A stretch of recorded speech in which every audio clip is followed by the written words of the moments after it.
What's up guys, Everything Apple Pro here, and we're nearing the end of 2015. So I wanted to take a moment and reflect on Apple in 2015. This is something a little bit different. I've never done this before, but I wanted to talk to you guys, for the people that are willing to listen. I want to talk about what Apple did good in 2015, what Apple did bad, and what they absolutely failed at. Maybe give them a few pointers for 2016 from a consumer's opinion. So basically, just some quiet reflection on Apple and everything that went wrong or right in 2015. So I actually made a video way earlier back in late 2014 that predicted what Apple would do in 2015. Most of it came true, and I was very surprised at how reliable that was, really.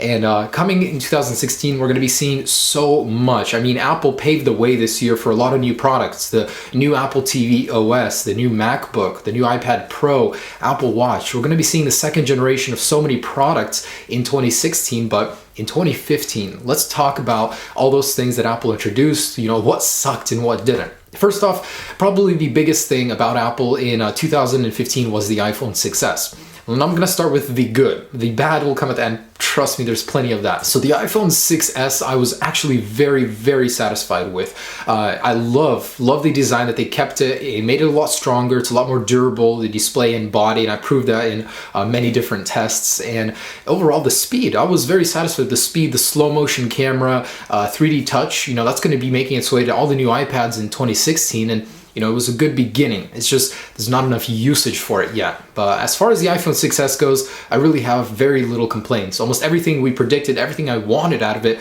I got. So big thumbs up to Apple on that. And when actually buying the 6s, I bought a lot this year, more than I've bought any other year. I was very surprised with the stock. Almost every single year, the iPhone is sold out within minutes. I mean, this time you could get an iPhone comfortably even until the launch date. Now, sizing, the type of iPhone you're getting, of course, it varied, but you could get a 6s at launch. Anybody really could if you could sacrifice gigabytes and all that. And the stock, very, very well done, Apple. I mean, I was very surprised with just how easy it was to get one this year. You didn't have to fight in line to get one. iOS 9. So I do love iOS 9's features. There's a ton of so many hidden features that I had to make 3 50-feature videos just to reveal, but there's so much in iOS 9 that Apple updated the little things. On the surface, look the same, but there was a lot functionality-wise that Apple improved that I did like, and there's a lot I don't like about it, which I'll get to. I love the support that Apple's giving with iOS 9. The iPad 2, the iPad mini 1, the iPhone 4S, all really old devices, but they've got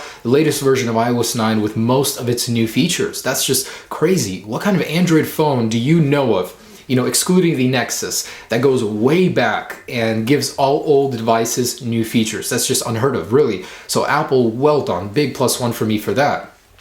I also love the fact that Apple doesn't really force you to upgrade. When iOS 9 was released, they upgraded the iPhone 6 and a couple iPad versions to Bluetooth 4.2. So with iOS 9, you got the newest version of Bluetooth 4.2 on an older device, making it compatible better with so many devices. That's really great that it was activated over software. I was very happy to learn about that. I love that Apple refreshed the iPod Touch 6th generation. It was a very small update, very fast, but it's good that Apple doesn't leave the iPod behind in the dust. So a lot of people still use the iPod Touch 6th generation, and I was very happy to learn they upgraded that, and it was a very, very nice upgrade. It was faster than the iPhone 6 in some areas using the same processor. The iPad mini 4, in my review, I was honestly very surprised. I didn't expect it to be such a big upgrade, but it was very fast. It was a much better upgrade than the iPad mini 3 from the 2 was. The camera was good. In my review, I was just very surprised with that one. So iPad mini 4, big thumbs up as well. OS 10 El Capitan. So iOS 9 stability-wise, but OS 10 El Capitan, man, I gotta tell you,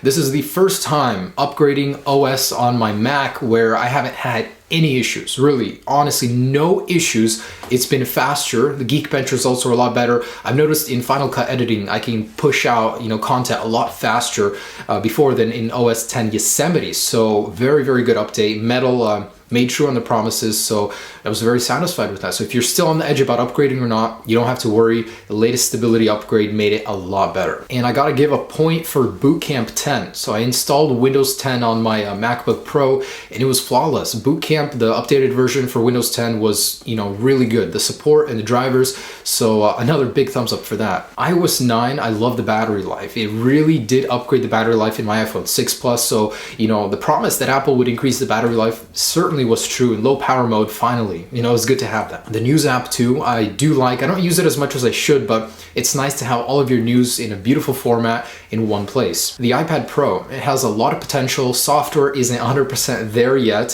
Hopefully Apple does some changes that make it differentiate from an iPad Air 2. I mean, really, it's just a bigger iPad Air 2 for me right now, but the Apple Pencil in conjunction with the iPad Pro was really, really nice. I tried it out in store. I still haven't got mine. I don't know why it's taking so long, but I was very happy. It's perfect for creators, content creators, designers, artists. You know, they're gonna love that hardware, and with time Apple will make it better, but it's a good start. For the second generation it'll be even better. Let's talk Mac. So the iMac 5K with Skylake processor, it's pushing it really into Mac Pro territory. I was very happy to see that Apple upgraded with the latest Skylake chips. It's been a long time, really.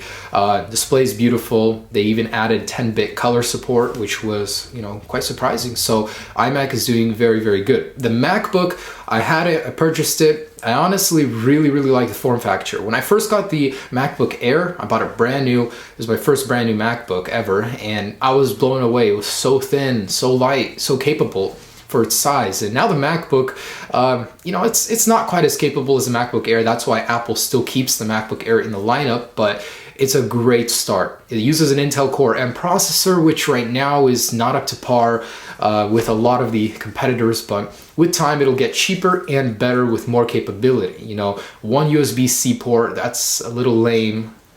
Really not much you can do with it yet. It's too far ahead of its time, but you know, everyone will catch up. It's just for the money you could get a lot better, but it's a good start. I love the form factor, I love the color choices, and I love the keyboard. The new keyboard is really awesome. The Magic Mouse 2, Trackpad 2, the keyboard 2, they all got upgraded, and I had them. I didn't keep them because I'm waiting for the Mac Pro to be refreshed. I'm gonna get everything in the box then, but it was very nice. The keyboard, very comfortable. I didn't like how it had less travel room when you click the keys, but it was very comfortable, and built-in batteries, who doesn't like that? I hate having to deal with AA batteries on mine.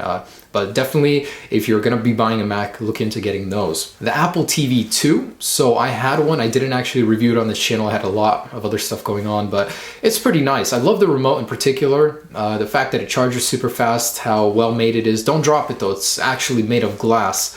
The Apple TV 2 interface is really nice. The tvOS, it's going to pave the way for Apple streaming service, hopefully, if that ever comes in the future, 2016 maybe. But it's a nice, capable hardware. I just don't like the lack of 4K. I know not everybody's streaming it. All the content creators aren't making 4K content yet, but it's the future. Apple led it with the MacBook with the new port. Why can't they do the same with the Apple TV? I mean, it contradicts their beliefs. A couple other little things before I get into the bad stuff. I do like 3D Touch. So 3D Touch for me is a little bit of a gimmick right now. As much as I love it, there's really not much use for it. I hope Apple makes that more important in iOS 10. It's going to be added to the new iPads. I mean, for sure. All the technology from the iPhones usually makes it into the iPads.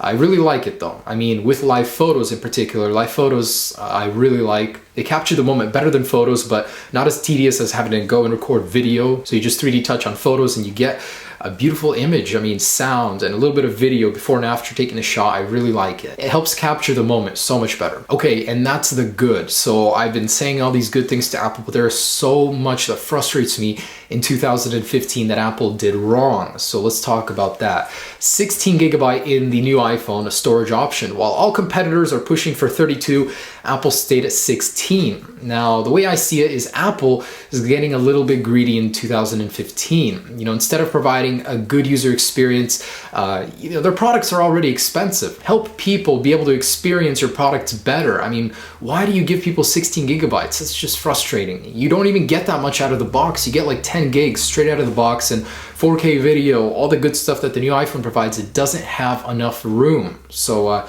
please fix that in 2016. Like I said about 3D Touch, there's no real necessary usage for it. There's a nice couple tricks that you can do with the 6S, but it doesn't really, it's not necessary. You know, Apple needs to make it necessary. They need to make more functionality with it for it to be truly an awesome new feature. But the pros outweigh the cons. I mean, it's an awesome platform for new stuff to be developed with. No split screen multitasking on iPhones. What is this?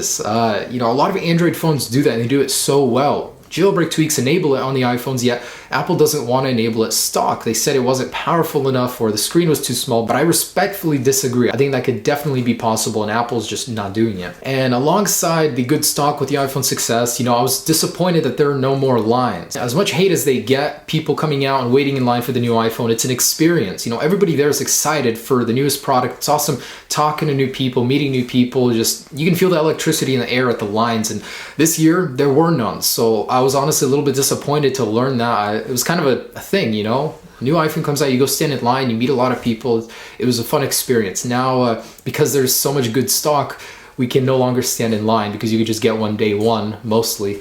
First world problems, all right? I am very, very disappointed in iOS 9 stability. I think Apple broke a promise here because they said that iOS 9 would focus on stability, increasing speed on older devices, battery life. Battery life they held true on, but those other things, I was really disappointed. My iPhone 6 Plus after upgrading was a mess. It was a laggy, the frames per second issue in the app switcher or in other areas of the OS. It would feel slow. It would feel a lot worse. And anyone I talk to really that's upgraded to iOS 9 says the same. They say they regret upgrading.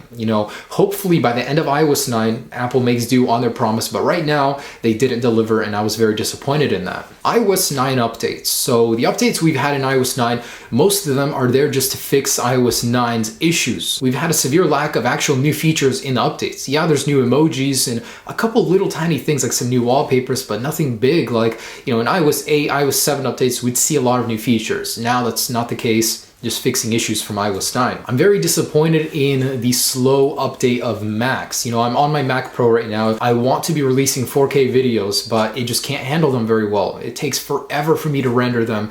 And I have the 6-core 3.5 gigahertz with the dual D700s. And honestly, I just want the new Mac Pro refreshed, DDR4 RAM, Thunderbolt 3, all that. Yeah, Apple isn't giving it to us. Take my money, but nope, we can't sell it to you yet. And not just the Mac Pro, the MacBook Pro, we're not getting Skylake yet. All the competitors, most of the competitors have Skylake, DDR4 RAM. A lot of the new Dell laptops are now shipping with Thunderbolt 3, which can actually support a dedicated GPU. So you can actually do some serious gaming on a Mac now with Thunderbolt 3 in the future, but Apple's just not releasing it. Part of the blame is on Intel's refresh cycle. They're taking a very long time and delaying it, but hopefully we get that in 2016 finally. The iMac 4K, really, I think that was a big embarrassment for Apple. 5400 RPM drive in 2015 and cutting the SSD section of the Fusion drive to just 24 gigabytes. I think that was really disappointing. Cutting costs in general. Apple's trying to make more profit by screwing the low-end users. No Cinema 5K display. I hate having to use an aftermarket display with my Mac product. Apple doesn't refresh the Cinema display, and that's because Thunderbolt 3 wasn't available. Well, hey, now it's out. We could have it, right? But we're not seeing it yet. Hopefully, again, in 2016, we can see that. In the iPad Pro, like I said, it disappoints with its lack of professional usage. There's not much software that was custom made for it in order to be a more professional machine. Right now, it's just a larger iPad. And my last point about the bad things is that Apple leaves a lot missing from the new product in order to sell more next year. So I feel like there's a major gap in the product, such as the MacBook, intentionally releasing it with low specs, so next year it could be better. The iPad Pro with a low amount of features, no Touch ID second generation, no 3D Touch, so they could sell more of a second generation next year. Same with the Apple Watch. There's a lot of features that could have been included that weren't, that we're going to be seeing next year. So Apple basically releases products they know aren't the best in order to sell more next year when they fill in all the gaps they left in intentionally. So guys, that's just about it. Sorry for the length of this video, but I just wanted to review 2015. It was a good year, really. Apple released a lot of great products that are going to be getting better next year. So I'm very excited for next year and what it'll bring. The iPhone 7, iOS 10, it's going to be an exciting year, really. So I'm very excited for that, but thanks for taking the time to watch this. Let me know down below in the description what you guys think about Apple in 2015. If there was anything I missed, let me know what they did good or bad or what they really failed at. So thanks so much for watching, guys. Have a great day, and stay tuned for the giveaway and a whole bunch of new exciting videos. Peace.